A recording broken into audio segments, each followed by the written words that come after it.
நம்ம internet use பண்ற விதமே மாறப்போகுதுன்னு சொன்னா நம்புவீங்களா? உங்க பிரவுசர் நீங்க சொல்ற வேலையெல்லாம் செய்யற ஒரு அசிஸ்டண்டா மாறினா எப்படி இருக்கும்? அதான் இந்த பெர்ப்ளெக்சிட்டி காமெட். வாங்க இத பத்தி டீடைல்டா பார்க்கலாம். கொஞ்சம் யோசிச்சு பாருங்களேன். ஆன்லைன்ல எவ்ளோ சின்ன சின்ன ஆனா கடுப்பான வேலைகளை நாம செய்றோம். ஃபார்ம் ஃபில் பண்றது, நூத்துக்கணக்கான மெயில்ல ஒரு முக்கியமான மெயிலை தேடுறது, இல்லனா ஒரு பொருள் வாங்கும்போது கரெக்டான டிஸ்கவுண்ட் கூப்பனை தேடி அலையிறது. நம்ம நேரத்துல எவ்ளோ இதுக்கே போகுது இல்லையா? சரி, இந்த மாதிரி கடுப்பான டிஜிட்டல் வேலைகளை குறைக்கிறதுக்காகவே வந்த ஒரு புது பிரவுசர் தான் இந்த பெர்ப்ளெக்சிட்டி காமெட். இது சும்மா பிரவுஸ் பண்றதுக்கு மட்டும் இல்ல, அதுக்கும் மேல நிறைய பண்ணும். சிம்பிளா சொல்லணும்னா காமெட் அப்படிங்கிறது ஒரு ஏஐ பவரோட வர்ற வெப் பிரவுசர். இதை உருவாக்குனவங்க என்ன சொல்றாங்கன்னா, இதுதான் வெப் பிரவுசர்களோட ஃபியூச்சர் அப்படின்னு சொல்றாங்க. ஏன் அப்படி சொல்றாங்கன்னு இப்ப பார்க்கலாம். டெக்னிக்கலா பாத்தீங்கன்னா இது குரோம் யூஸ் பண்ற அதே குரோமியம் பிளாட்ஃபார்ம்ல தான் உருவாக்கியிருக்காங்க. அதனால உங்க புக் மார்க்ஸ், எக்ஸ்டென்ஷன்ஸ் எல்லாத்தையும் ஈஸியா இதுக்கு மாத்திக்கலாம். ஆனா ஒரு முக்கியமான விஷயம், இப்போதைக்கு இது இன்வைட் ஒன்லி. அதாவது வெயிட் லிஸ்ட்ல சேரணும், இல்லனா யாராவது இன்வைட் பண்ணணும். ஓகே, இப்ப மத்த பிரவுசர்களுக்கும் இதுக்கும் இருக்கிற பெரிய வித்தியாசத்துக்கு வருவோம். இது வெறும் பிரவுசர் மட்டும் இல்ல, உங்க பர்சனல் ஏஐ அசிஸ்டன்ட்டும் கூட. இங்கதான் அசலான மேட்டரே இருக்கு. இதுக்கு முன்னாடி நாம தகவலுக்காக தேடுவோம்.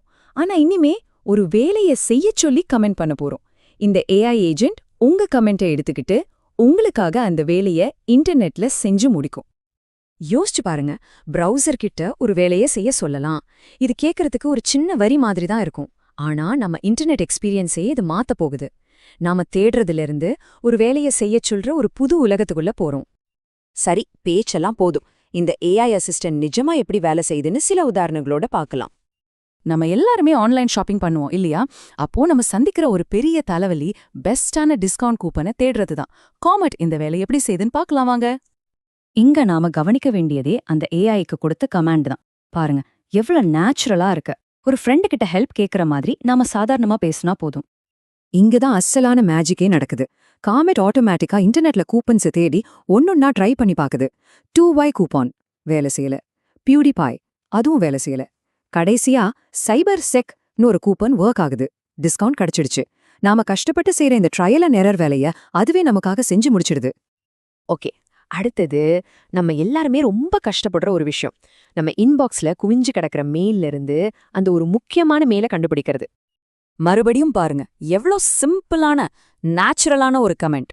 உங்க இன்பாக்ஸோட கனெக்ட் பண்ணிட்டா போதும், காமெட் தேட ஆரம்பிச்சிடும். அதோட ரிசல்ட்ட பாருங்க, செம்மையா இருக்கு.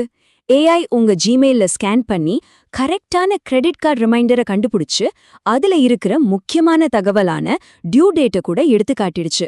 இது நம்ம நேரத்தை எவ்ளோ சேவ் பண்ணோம்னு யோசிச்சு பாருங்க. சரி, இப்போ இன்னும் கொஞ்சம் சேலஞ்சிங்கான ஒரு விஷயத்த பார்க்கலாம். கவர்மெண்ட் வெப்சைட்ல ஒரு குறிப்பிட்ட ஃபார்மை கண்டுபிடிக்கிறது எவ்வளோ கஷ்டம்னு நம்ம எல்லாருக்குமே தெரியும் இல்லையா? இங்க யூசர் ரொம்ப தெளிவா கேக்குறாரு, என்ன ஃபார்ம் வேணும், எந்த வெப்சைட்ல இருந்து வேணும்னு. இந்த மாதிரி ஒரு ஸ்பெசிஃபிக்கான கமெண்ட்டை ஏஐ எப்படி ஹேண்டில் பண்ணுதுன்னு பார்க்கலாம். அவ்வளவுதான், எந்த பிரச்சனையும் இல்லாம ஏஐ நேரா ஐஆர்எஸ் வெப்சைட்டுக்கு போய் கரெக்டான W8 ஃபார்மோட பிடிஎஃப் கண்டுபிடிச்சு நம்ம முன்னாடி வச்சிடுச்சு. பல தடவை தேடி பல தடவை கிளிக் பண்றதெல்லாம் மிச்சம். ஒரே செகண்ட்ல நமக்கு வேண்டியது கிடைச்சிடுச்சு. இப்போ இன்னும் கொஞ்சம் காம்ப்ளெக்ஸான ஒரு டாஸ்க பார்க்கலாம். இது கார்மெட்டோட திறமையையும் அதோட இப்போதைய லிமிட்டேஷன்ஸையும் ஒரே நேரத்தில் நமக்கு காட்டும். இது ரொம்பவே இன்ட்ரெஸ்டிங்கான ஒரு இடம். யூசர் கேட்டது 512 GB ஐபோன், ஆனா அந்த மாடல் ஸ்டாக்ல இல்ல. இந்த நேரத்துல ஏஐ சும்மா ஃபெயில் ஆகல, அதுக்கு பதிலா ஒரு ப்ராப்ளம் சால்விங் அசிஸ்டன்ட் மாதிரி யோசிச்சு அடுத்து அவைலபிளா இருக்கிற பெஸ்ட் ஆப்ஷனான 256 GB மாடலை கார்ட்ல சேர்த்துருச்சு.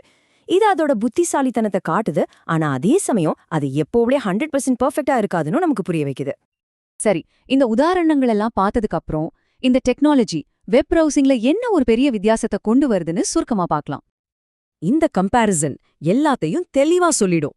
நார்மல் பிரவுசர்ல எல்லா வேலையும் நீங்க தான் செய்றீங்க. தேடுறது, கிளிக் பண்றது, காப்பி பேஸ்ட் பண்றது எல்லாமே நம்ம வேலை. ஆனா காமெட் மாதிரி ஏஐ பிரவுசர்ல நீங்க ஆர்டர் போடுறீங்க, உங்க பிரவுசர் உங்களுக்காக வேலை செய்யுது.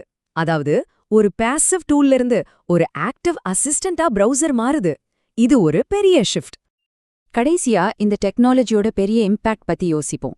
இது சும்மா ஒரு புது பிரவுசர் தானா, இல்ல இன்டர்நெட்டோட நம்ம உறவுல ஒரு புது சாப்டரோட தொடக்கமா?